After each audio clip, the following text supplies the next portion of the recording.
Good morning, true crime friends. How y'all doing? Listen, day 15 of the Daybell trial. Oh, that was ladies' day at the trial. Better than ladies' night at the club. Let me tell you what happened. First of all, Kay Woodcock took the stand. Who's Kay Woodcock? Now listen, if you don't know who Kay Woodcock is, then you would clearly been living under a rock as it relates to this case. Okay, Kay Woodcock is the one who got this party started for all of us. J.J. Vallow was born Canaan something down there in Louisiana. You see, J.J.'s birth parents are Kay Woodcock's son and some druggy girl that he met.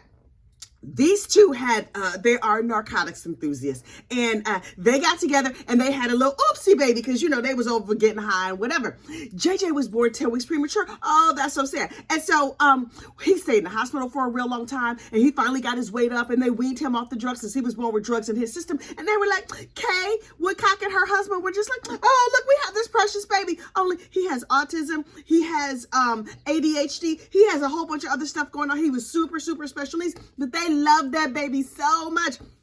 Lori Vallow and her husband Charles were like, you know what? We're great with kids. Why don't we take JJ? And finally, Kay and Larry were like, okay, you're really great with kids, so we're going to let you take the baby. And so they took JJ and they loved him and they raised him, and he was doing amazing. Lori was an amazing mom before she became murdery and homicidal. So all the time, Kay Woodcock and her husband Larry would go wherever they were living and visit JJ. And they were like, this is great. We get to see our grandson, and Larry and them get to raise the baby so we can enjoy our retirement. Then out of the blue, Lori started acting nuts. Now listen, me personally, I think she was nuts all along, but she started acting crazy, and they would call me like, hey, can we talk to JJ? And she was like, no, I can't. No habla inglés. He's not here. He's at the movies. He went to go fly a kite. We don't know where he is. And finally, Kay Woodcock was like, what? No, what you're not going to do is keep me from my grandchild. Remember that baby that I let you have? It was hard for me to let him go. That baby I've been visiting his entire life, who's now like 7, 8 years old. Now, out of the blue, you think you're not going to let me see this child? Ma'am, I bet you I'm not.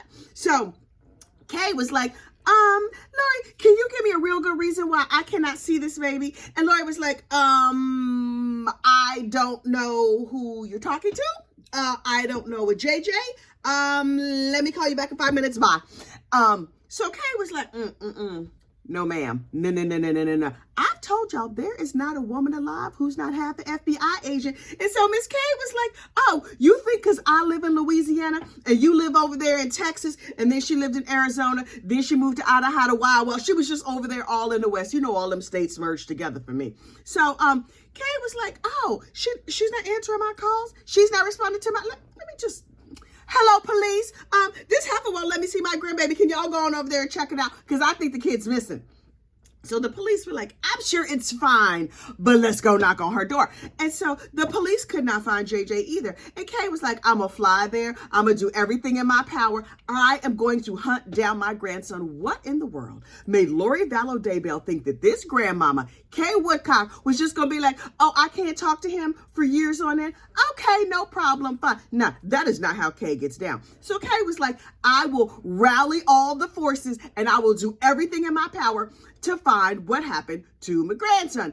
And then Kay's brother, Charles, gets killed by Lori. And Kay was like, this heifer's not right. So I'm going to get me a private eye. So she got her a private eye, and she had the private eye investigating. She was doing her own investigating. She was calling the police. She was doing everything. But her brother is dead now, and her grandson is missing. And she's like, I'm suspicious of this shifty garden tool. So I'm going to see what I could do to find out what's happening. And so she's just like on the computer or whatever, because here's the thing. When Charles was alive, he traveled a lot, and Kay took care of his books. So she had all of his passwords. And so she was just like, I have his computer now that he's passed away. I'm very, very sad. I'm trying to make his printer work. I'm trying to do everything. And one night she goes to bed and she's just like, all the computer stuff is not working. I'm just going to lay down, and hopefully in the morning I will look at it with fresh eyes. And then my personal belief, the ghost of Charles Vallow helped her out. Oh yes. Charles from the other side is like, sis, psst, come here. I've already opened my computer to the proper screen, so all you got to do is go and log in, and you can see all you need to know. I'm going to be your private eye from heaven.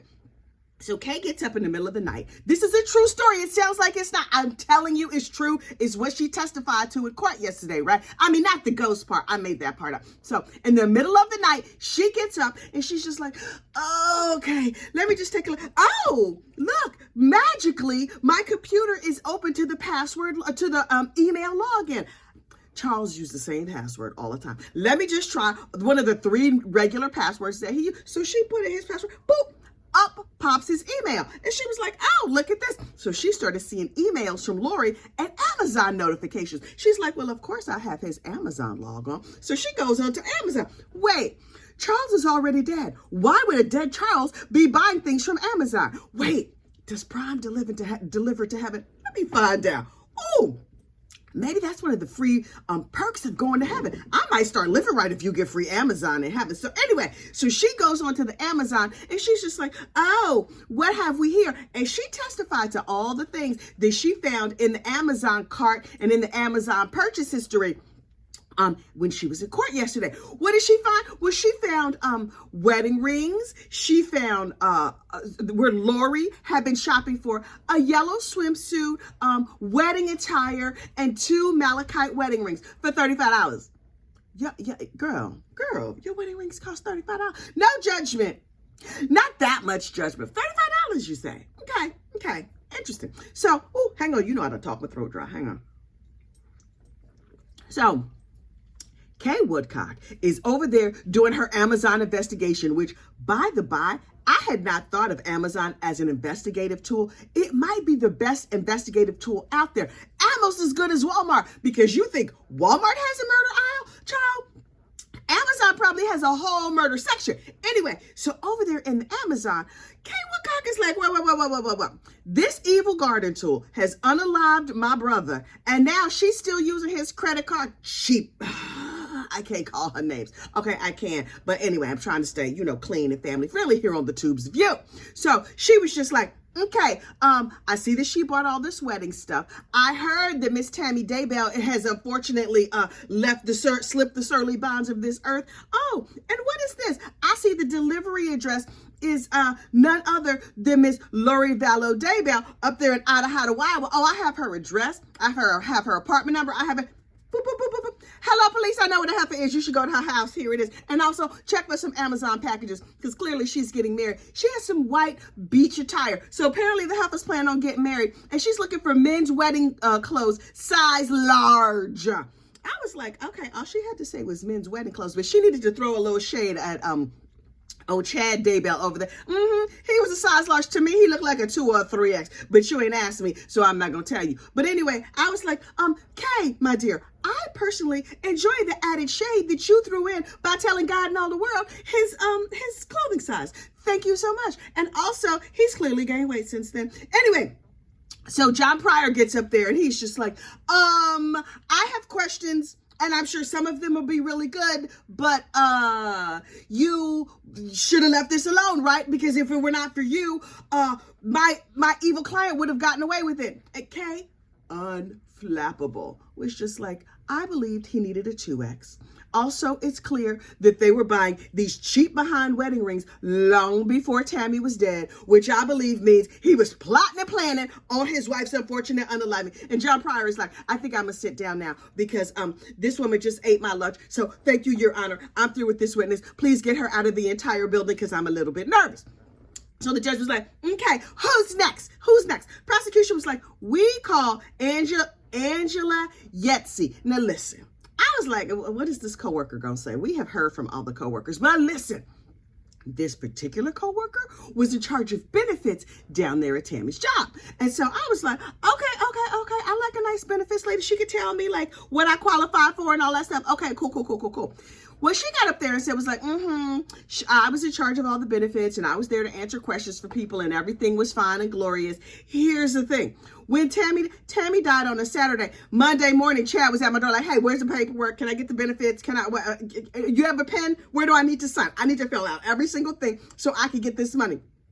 And then they talked about the coverage amounts. Now, Miss Tammy, who was over there working her fingers to the bone over there at the library helping the kids with the Dewey Decimal System and everything, she made $16,000 a year. That was $16,000 more money back in 2019 when this happened. That don't seem like a lot of money to me, especially for you and your husband and you living up. Maybe the cost of living is low in Idaho, Iowa. I don't know.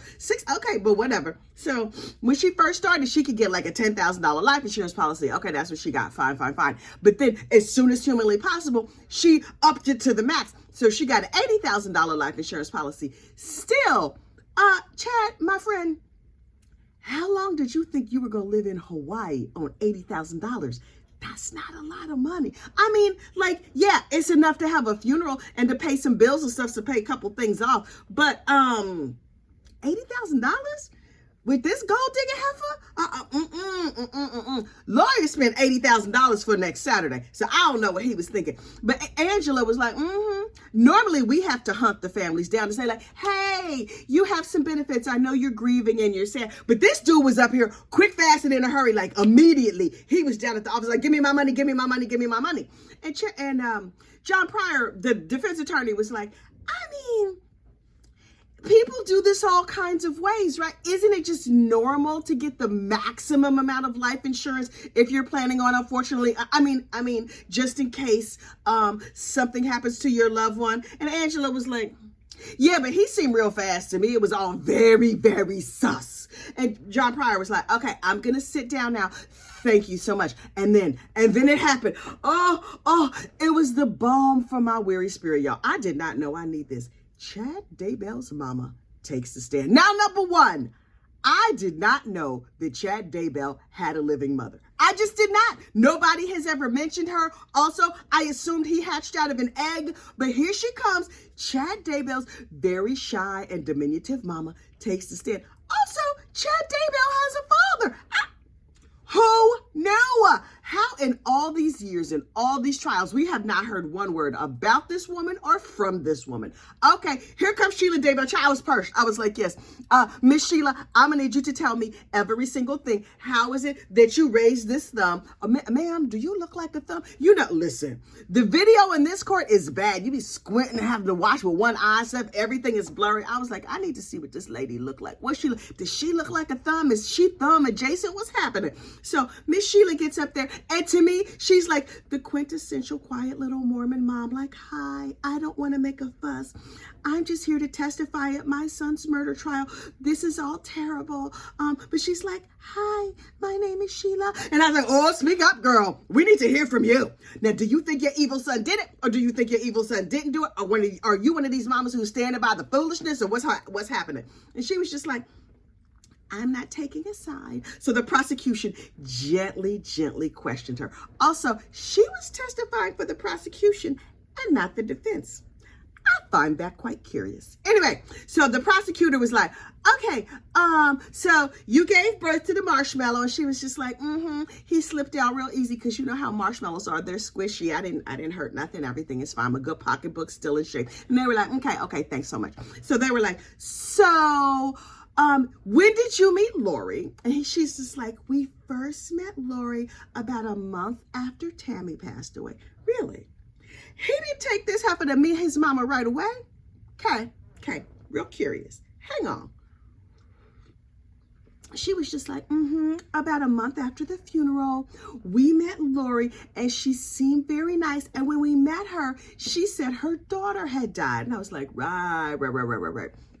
Then they went through a little bit of the family tree, right? They said, Chad has two brothers. Chad has brothers, Paul and Mark. So let me get this straight. Y'all gonna need to help me understand. Chad, Paul, and, Paul, Matthew, and Chad. Paul and Matthew are biblical names, right? Those names you find in the Bible, you're just like, we're expecting good, nice, biblical things from this son. Is there a Chad in the Bible? Is that like Jesus' second cousin or something? I've read the Bible. I don't know of no Chad. So you gave two sons biblical names and you named the third one Chad? Like them hanging Chads in Florida? I don't understand. Anyway, apparently, Paul and Matthew, the brothers, not the ones in the Bible, are very, very accomplished. They have like advanced degrees and they're smart and they have good lives. And Chad was a gravedigger. I feel like that Chad clearly is the youngest child. Like, I feel like they made him from all the leftover parts. Like, we sweeping up the floor. We got a pile of stuff. All right, we're going to call it Chad and give it to them Daybells over. I'm sure they'll be able to do something with it. Little did anybody know what he would actually do it himself. So anyway, Paul has a wife named Emily. Ooh, wait, I think Satan is getting him a throat and making it dry. Hang on. So, Paul is married to this lady, Emily, who seemed nice enough. Everybody liked Emily. And Matthew is married to Heather. More on Heather later. So, Mrs. Daybell, Sheila, was just like, everything was fine. Everybody liked everybody. I didn't see any problem. I mean, yes, he married this trick hoe after only a month after that very lovely Tammy died. But like, I don't know. She seemed like a nice lady, although now we know she's homicidal. And I was like, okay. So John Pryor gets up there and is like, hey, how you doing? I'm not gonna make any sudden movements because you seem very terrified right now. So describe Tammy's personality for us. She was like quiet and shy and humble, right? And Shelia Daybell was like, I mean, yes. I think she barely spoke above a whisper. It's like, and now this Lori, she was more outgoing, right? And Sheila was like, yes. So John Pryor made the point that Chad went on his little Mormon mission to Newark, New Jersey. Chad, stay out of the state of New Jersey. Now listen, I don't know what none of them Western states are. I know a lot about New Jersey. And Newark, frankly, I'm surprised he survived it. But anyway, he went and did his little Mormon mission in Newark. And then he came back and he was just like, I'm 22, 24, something like that, years old. I have some tumescence down there in my pants. And so look at this nice girl. I'm going to go rub on her and try and make some more babies. So, I choose her. And then 6 months later, they got married. And so John Pryor was like, Chad was not worldly. I mean, aside from having been to Newark. He's just like, Chad is not worldly. Chad does not know things. Chad was kind of not that bright, right? And she was just like, not that bright. And he's like, but then enter Lori. She's worldly. 5 husbands, a vixen, if you will. And Sheila was just like, she was more outgoing. Now listen, John Pryor did not mention the fact that we know that Lori was probably letting Chad motorboat her, do it in a no place, doing crazy things with her feet, her armpits, everything. Now, he didn't get into all that, but we know that's what he was implying about Lori. Lori was wild. Lori she put that kitty cat on him. Child, you know her kitty is feral. She be doing backflips and sticking the land in and stuff. And so she's just like, you know Chad wasn't ready for that. Chad was over here at the house with Tammy, and she was just like making them Mormon funeral potatoes and being in the Relief Society or whatever. And here come Lori. She was like, hey, big boy, how you doing? Chad never stood a chance, right? And Sheila was like, that's how we saw it. I mean, you know, clearly that Lori, she was a wild hoe. And so, what did you expect from my son? And so then Chad, Mr. Pryor, the defense attorney, sat down and the state stood up and was like, yeah. I got one more question for you. So listen, I know all y'all's LDS and everything, but getting married 2 weeks after your wife passes, is that a Mormon thing? Is that normal? Sheila was like, no. Okay. We hear you, Miss Sheila. You think all this mess is weird too. And so Miss Sheila quietly left the stand. I didn't even hear her leave the stand. I think she just like, poof, she disappeared. Maybe the ghost of Charles carried her away. Look. And then the witness of the day. Oh, Miss Heather Daybell took the stand. Now listen, for those of you keeping score at home, Heather is Matt Daybell's wife. That's one of Chad's successful brothers. Heather Daybell took the stand. Now look, Heather Daybell has been out here in these true crime streets. She has been everywhere. She has been talking, but the only person that has done a long form interview with Heather Daybell is Hidden True Crime. Oh, if you're a hidden gem, oh yes, you can go over there to the Hidden True Crime podcast and watch a very long form, expansive interview with Miss Heather Daybell where she tells every single thing. I have listened to it twice. I was living for it. But the stuff that she said on the stand yesterday, she didn't even touch. It was like tip of the iceberg. But let me tell you what she revealed on the stand. Number one, Heather Daybell has lived over there in Rexburg, Utah. She lived in Rexburg for a long time, long before Chad and Tammy ever moved up there. And Heather was like, look, me and my husband Matt figured we would live far away from his crazy ass family. We made a little nest for ourselves right up here in Rexburg, and everything was going beautifully. We saw little people at Christmas and Thanksgiving and stuff like that, but for the most part, we were just tucked safely right here away. We had a family, we had a bunch of kids, we were married for 30 years, and everything was great. And then out of the blue, my husband's idiot brother is like, yeah, the end times is coming, and we're gonna move to Rexburg. And Matt and Heather were like, yeah, no, thank you. No,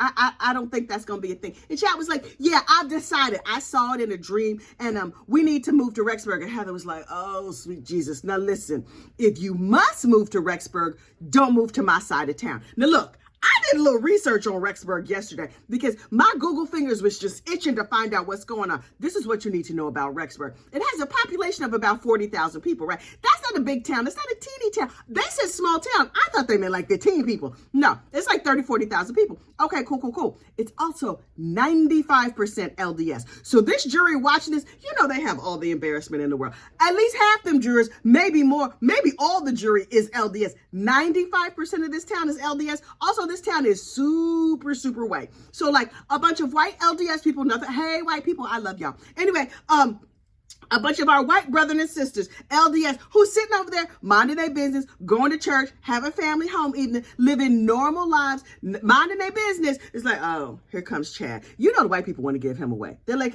would another group like to take him because we will surrender him happily. Anyway, so, hang on.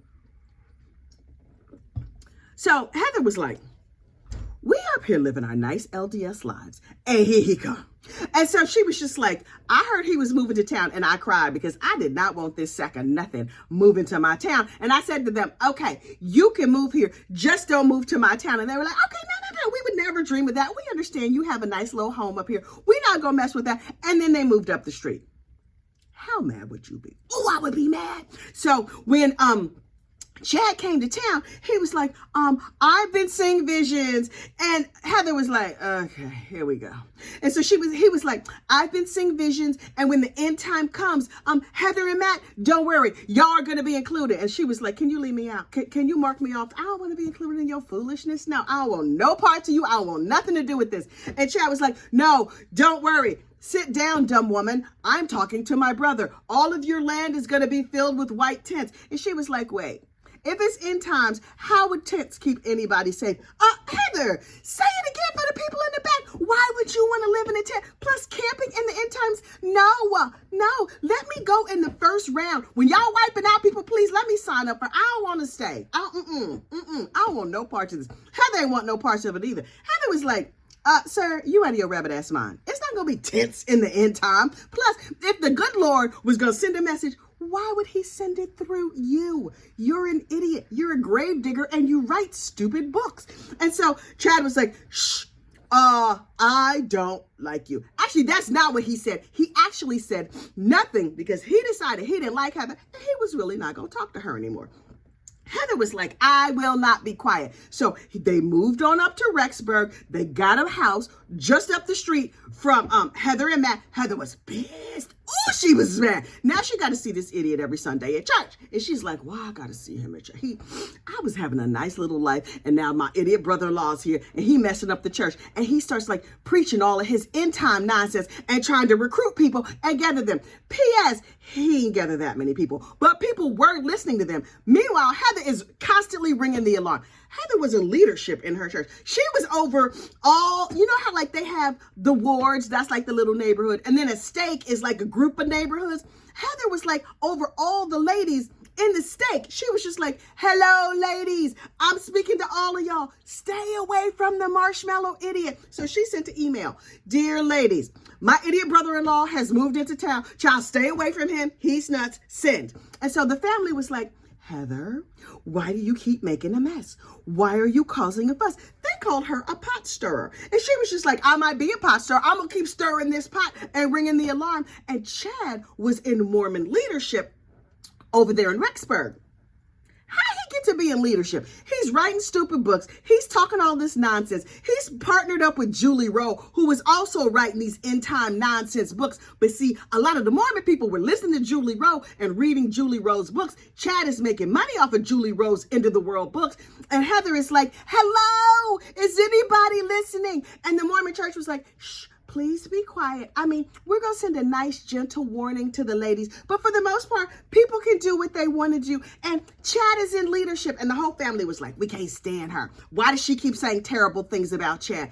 Chad was making pronouncements and Chad was making up stuff and calling it predictions and all this other stuff. And the Mormon church was like, we're going to stay out of it. I mean, whatever. Shh, little lady, go over there and sit down. And Heather was like, no, listen, what you're not going to do is sit me down. I will not be quiet. I will not stop with this foolishness. This boy is evil.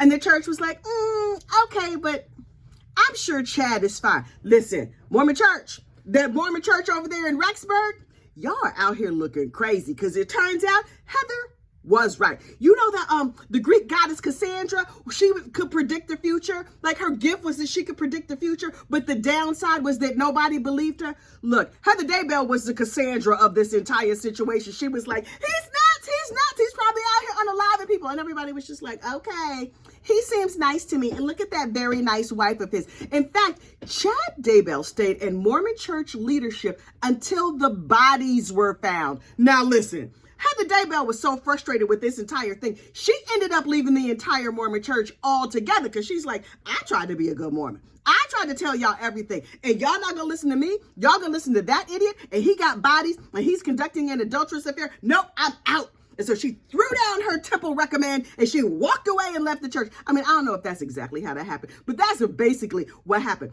Everybody was just like, Heather is making a fuss about nothing. But Miss Heather, also Cassandra, was right. Also, Heather Daybell dropped a little tea. She said, yeah, one time Chad and his family came to my house with the famous author Julie Rowe. Now, famous is an overstatement. She's famous in like Mormon end time prepper circles, but like regular people circles, not so much. But Heather was just like, I noticed some things because as you know, I am half an FBI agent because as you notice, I am a female. And she was just like, Chad and Tammy and Julie Rowe came to my house and Chad and Julie Rowe were real tight. He was inappropriately close and tight with Julie Rowe. And I was like, really? Was they doing the Uchi and the Coochie? Were they having an affair? Heather was like, I'm not saying they were having an affair, but to me, it was inappropriate. Right there in front of his wife, he all hugged up with this lady, walking up on my land and stuff. I would not have it. So she was like, it was inappropriate. Now, she alluded to the fact that other people saw the same things and thought the same thing. But, you know, that would be hearsay. So she couldn't get into all of that. But I was like, ma'am, I need you to tell me everything. Word on the street is that Chad was trying to get with Julie Rowe, but Julie Rowe was having none of it. There's also a little whisper campaign that Chad might have been super inappropriate in an unwanted way with Miss Julie Rowe. And that was part of their falling out. Ciao. Tell us all the gossip. So anyway, Heather Daybell gets up there and gives her explosive testimony about how she didn't want nothing to do with Chad. She thought Chad was trouble. The church, the family, everybody was like, Heather is a troublemaker. And then John Pryor gets up there to listen. John Pryor, we know, is not LDS. John Pryor used his time to cross-examine Heather to try and understand the Mormon church. He was like, hi, can you tell me how Mormons work? And she's like, I'm sorry, what? And he was like, so wait, there's the bishopric and the something else, and you're in high society? And she's just like, oh, sweet Jesus, it's the bishopric and it's the Relief Society, not high society. Sir, you're an idiot. And he stumbled around and asked some questions and was like, yes, maybe you were right, but like you were rude. And she was just like, okay. Listen, sir, I'm gonna need you to please sit down. Heather got up and testified all afternoon about the piece of garbage that Chad Daybell was. But here's the kicker. When Heather said, oh my goodness, Chad, your wife has passed. Why did she die? What did this idiot open his mouth and say? Now listen, Tammy Daybell was in all these exercise classes and doing all these things. She is very thin. Chad was over there fat and ridiculous, looking like a mess. Chad Daybell opened his mouth and said to his sister-in-law, she gained 40 pounds. That's why she dropped dead. What? was like, she had an embolism because she gained 40 pounds.